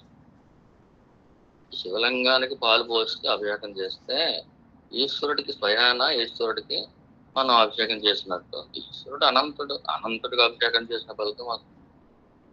అలాగే ఈ పాదాలు 2 కూడా మన ఆశ్రయించుకుని నమస్కారం పెట్టుకుని ఆ పాదాలనే స్మరించుకుంటూ ఉంటే ఏదైతే హృదయ పద్మం యొక్క రేకులు 2 ఉన్నాయో అవి ఆ గేట్లు తెరవబడతాయి. అంటే హృదయంలోకి వెళ్ళటానికి మార్గం పాదాలు. ఇంకొక రకంగా చెప్పాలంటే అంటే ఈశ్వరుడే స్వయంగా వచ్చినా కానీ ఏదో ఒక రూపం వేసుకుని రావాలి కదా. వాళ్ళు నిజానికి ద్రోణాచార్యులు గారు వచ్చి చెప్పలేదు, కానీ ఈయన యొక్క గురి ద్రోణుడి రూపంలో కూడా వచ్చి చెప్పేసేలా చేసింది ఈశ్వరుడికి. అటువంటి అవసరాన్ని ఇచ్చింది. ఈయన యొక్క విశ్వాసం ఈయన యొక్క గురే. అంచేత మన విశ్వాసమే మన గురే తరింపు చేస్తుంది అంటారా. కానీ మరి వీళ్ళకి ఉండాలి కదా, విశ్వాసం ఉంటేనే ఉంటుంది, లేకపోతే గురువు ఉంటేనే కుదురుతుంది. కరెక్టే, మీరు విశ్వాసం ఉండాలి, ఆ గురు కుదరాలి. ఏమాత్రం తప్పినా కానీ మళ్ళీ తప్పిపోతారు. ఆ గురు కుదిరితేనే ఆ సెంటర్ పాయింట్ని కొడుతుంది. అంచేత ఈశ్వరుని ప్రార్థిస్తారు, ఓ పరమేశ్వర నువ్వే నాకు గురువుని పంపావు, ఈ పాదాలు నాకు చాలు. ఈ పాదాలను పూజించుకుంటే నా హృదయ కవాటాలు తెరవబడతాయి, మాయ తొలగబడుతుంది. అంటే ఇదేంటంటే సగుణ ఆరాధనలోంచి నిర్గుణ ఆరాధనలోకి దారితీస్తుంది. నిజానికి ప్రతి సగుణ ఆరాధన కూడా మూర్తి ఆరాధన ప్రతిదీ కూడా అమూర్తి ఆరాధనలోకి దారితీస్తుంది. ఈ విధంగా మీకు కొంతవరకు చెప్పడం జరిగింది. మీకు ఎంతవరకు అర్థమైంది అనేది మాకు తెలియదు. కొంచెమైనా సూటబుల్గా మీకు అనిపించింది అంటారా? గురుదేవా చెప్పండి, కొంచెమైనా మీకు సూటబుల్గా అనిపించింది? అదే చెప్తున్నాను గురుదేవా. చెప్పండి. ఓ రోజు మాటలో గురుదేవులు మీరు భగవాన్ని ఆత్మనిష్ఠ కావాలని అవసరం అయితే గొడవ పెట్టేసుకోమని అన్నారండి గురుదేవ. అన్నారు. మీరు చదివింది సరిపోద్ది, శ్రవణం చేసింది సరిపోద్ది, మీరు అవసరమైతే గొడవ పెట్టేసుకున్న జ్ఞానం కావాలని అడగండి అని అన్నారు. తర్వాత నేను ఆలోచించాను, ఏంటి భగవంతు గొడవ పెట్టుకోవడం ఏంటి, మనం ఎప్పుడైనా అడిగామా, ఆత్రంగా అడిగామా, మనం మనదైన భాషలో అసలు అడగాలి కదా అని నేను నిరంతరం రూమ్లో కూర్చొని శ్రవణం ధ్యానం చేసేటప్పుడు ఆ ఫోటో వైపు చూస్తూనే ఉన్నాను. ఈ రోజు అడగలేదు కదా, మన భాషలో మనం అడిగి చూద్దాం, ముందు గొడవ పెట్టుకోవడం ఏంటని నేను నా భాషలో నేను మాట్లాడటం స్టార్ట్ చేశాను గురుదేవ. స్టార్ట్ చేస్తే 2 times తెలియకోకుండా అప్రయత్నంగా కన్నీళ్ళు వచ్చినాయి. కన్నీళ్ళు వస్తే ఒక వారం రోజుల్లో, కరెక్ట్ గా వారం అవుతుందేమో గురుదేవా, ఒకరోజు స్వప్నంలో వచ్చేసారండి డైరెక్ట్. భగవాన్ వచ్చి అలా చూసారండి. చూసేటప్పటికి ఆత్మనిష్టలోకి తీసుకుపోయారండి. నన్ను తీసుకువచ్చి నేను మూలుగుతున్నానండి, తట్టుకోలేక మూలుగుతున్నాను. ఇంకా బాగా చిన్నపిల్లవాడిగా ఉన్నాడు, తట్టుకుని ఇలాగ లేడను. ఇంకా వెంటనే తీసేశారండి. నాకు జరిగిన అనుభవం అది గురుదేవ. ఇప్పుడు మీరు చెప్పింది దానికి బాగా సూటబుల్ అవుతుందేమో అని నాకు గుర్తుకొచ్చి మీకు చెప్పాను గురుదేవ. అంటే ఒకసారి గురువు మాట మనసులోంచి వచ్చేది కాదు. అవును గురుదేవ. అది హృదయ వాక్కు. నేను ఇలా చెప్పానంటే అలా చెప్పానా అంటారు, వాళ్ళ జ్ఞాపకం ఉండదు కూడా. అది ఈశ్వరుడు ఇచ్చింది. అదే అంటే గొడవ పెట్టుకుంటే ఇంకా మనుషులతో వద్దు, డైరెక్ట్ గా భగవంతుతో గొడవ పెట్టేసుకో. ఈ మనుషుల గొడవలన్నీ పక్కన పెట్టాయి. ఈయనతో గొడవ పెట్టుకుంటే ఆ గొడవలో ఏదో రోజుని ఇంకా ఆ ఒడ్డుకి వెళ్ళిపోతాం. ఇంకా మళ్ళీ ఈ ఒడ్డులోకి ఎంతమంది లాగినా ఇంక వెళ్ళవు, నువ్వు వెళ్ళాలనుకున్నా వెళ్ళలేవు. గొడవ అంటూ పెట్టుకుంటే ఈశ్వరుతో పెట్టుకో, మనుషులతో వద్దు. అది ఒక రకంగా అంటే 2 రకాలుగా అర్థం చేసుకోవచ్చు. అనగా చెప్పే మాట 2 రకాలుగా కూడా అర్థాలు వస్తాయి. అంటే మన ఫస్ట్ పాయింట్ అంటే ఆర్తితో నువ్వు అడగట్లేదు, నీకున్న ఆర్తి ఇంకా కావాలి. ఆర్తి ఉందే కానీ ఈ ప్రాసెస్ లేదు, పోపులన్నీ రెడీగా ఉన్నాయి, వంట ఇంకా స్టార్ట్ చేయట్లేదు, స్టవ్ వెలిగించు, అన్ని కలుపు, ఏదో వస్తుంది అని ఆ స్థాయిలో కనిపించినప్పుడు అలా చెప్పడం జరుగుతుంది. గొడవ పెట్టుకున్న తర్వాత ఇంకా వర్షం దడదడ కొట్టేసి ఇంకా ఆగిపోయినట్టుగా ఒక ప్రశాంతత వచ్చేస్తుంది మనకి. అది జరుగుతుంది. అది ఒక అర్థం. ఇంకోటి ఏంటి, మన ప్రారంభంలో ఏమైనా గొడవలు ఉంటాయి కనుక పెట్టుకుంటే గొడవ ఈశ్వరుతో పెట్టుకోవాలి. అంతేగాని ఈ మానవులతో మనకు ఏది ఎలాగా జరగాలో అలా జరుగుతుంది. మన స్థాయిని బట్టి ఆ స్థాయి ఉన్న వాళ్ళతో ఎలా మాట్లాడుకోవాలి అలా మాట్లాడుతుంది. వీళ్ళు మనం గుర్తించి వాళ్ళు ఉన్నారు మనం ఉన్నారని గుర్తించి వాళ్ళ దేహం మనవ దేహం అనుకుని వీళ్ళతో మనకు గొడవ అంటూ పెట్టుకుంటే అది ఈశ్వరుడితో మాత్రమే పెట్టుకో. ఈశ్వరుడితో గొడవ పెట్టుకుంటే ఇంక మంచిగా జరుగుతుంది. మానవులతో ఇంకెప్పటికీ గొడవ పెట్టుకోవద్దు. 2వ అర్థం. ఆ 3వ అర్థం కూడా ఇంకోటి ఉంది, అది మనం సెపరేట్ గా చెప్పుకోవచ్చు. అలాగే అంటే గురువులోంచి వచ్చే వాక్కు మనకి ఏది అవసరమో ఆ సందర్భానుసారంగా ఆ వాక్కు వచ్చేస్తుందండి. అది గురువు కూడా తెలుసుని రాదు. వీళ్ళ పరిస్థితి ఏంటి, ఈ జాతకం ఏంటి, ఈ చక్రం ఏంటి, ఇవన్నీ లెక్కలేసి చేసేది కాదు. అది హృదయ వాక్కు. హృదయ వాక్కులో 2 మాత్రం మీకు ఉన్నదన్నట్టుగా మాకు అర్థమైన మేరకు మీకు చెప్పడం జరిగింది. మా గురువు గారు కూడా ఒక మాట మాట్లాడితే 3-4 శబ్దాలు కూడా వచ్చేవి. అంటే మనకున్న లోతును బట్టి అన్ని అర్థాలు వస్తూ ఉంటాయి. ఒకటి, మీరు మంచి పని చేశారు, వాన కురిసింది, వెలిసిపోయింది, ఇప్పుడు ప్రశాంతంగా ఉంటాయి. భగవంతుడు గొడవ పెట్టేసుకున్నారు, ఆయన ఇస్తే నువ్వు తట్టుకోలేవు, అందుచేత ముందు ఆ తట్టుకునే గిన్నెని తయారు చేసుకో. ఈ మట్టి కళ్ళలుగా ఉంటే కనుక దాంట్లో నెయ్యి పోసిన నూనె పోసిన ఆ ధాటికి తట్టుకోలేక ఆ గిన్నె విరిగిపోతుంది. ముందు దాన్ని ఈ ఎండలో పెట్టు, తర్వాత కాల్చిన తర్వాత అప్పుడు మళ్ళీ టెస్ట్ అయ్యి నీళ్ళు పోయి ఇంకా బాటలకు చిల్లులు లేవనుకున్న తర్వాత ఇదిగో దీంట్లో అమృతం పోయింది పరమేశ్వరుని అడగచ్చు. ముందు మన పాత్రని మనం టెస్టింగ్ చేసుకోవడం కోసం అలా చెప్తారు. గురుపాదుకులు అంటే హృదయ కవాటాలు. 2వ అర్థం ఏంటంటే నువ్వు గొడవ అంటూ పెట్టుకుంటే ఈశ్వరుడితో పెట్టుకో. వాళ్ళు no more complaint in the world. ఎవ్వరితోటి గొడవ వస్తుంది. ఒకవేళ గొడవ పెట్టుకుంటేనే కానీ మనకు పని అవ్వదు, మన వృత్తి అటువంటిది అనుకుంటే కనుక అది ఎంతవరకు ఉండాలో అది మనసులో తీసుకోకుండా చాలా కష్టం అండి అది. మనం ఒక మాట గట్టిగా వదిలేసామనుకోండి, మనం మనసులోంచి వస్తుందా హృదయంలోంచి వస్తుందా అది మనకు తెలియాలి ముందు. ఏ రాగద్వేషాలు లేకుండా ఒక పలుకు మాట మన నోటంటూ వచ్చిందనుకోండి, అది యోగిస్తాయి. అక్కడ అవసరం కాబట్టి వస్తుంది అంతే. అంతేగాని ఆ రాగద్వేషాలు పెట్టేసుకుని అది మన మనసు ఎఫెక్ట్ చేసేలా ఉంటే కనుక మన మనసులోను బాడీలోను మళ్ళీ అనారోగ్యాలు పెరుగుతాం. అది మీకు తెలుసు. అది అర్థమైంది సరిపోతుందంటారా? బాగా అర్థమైంది గుర్తు. సంతోషం అండి. సంతోషం ఉంది కాబట్టి ఇంతటితోటి విరమిస్తామండి. అలా గుర్తు.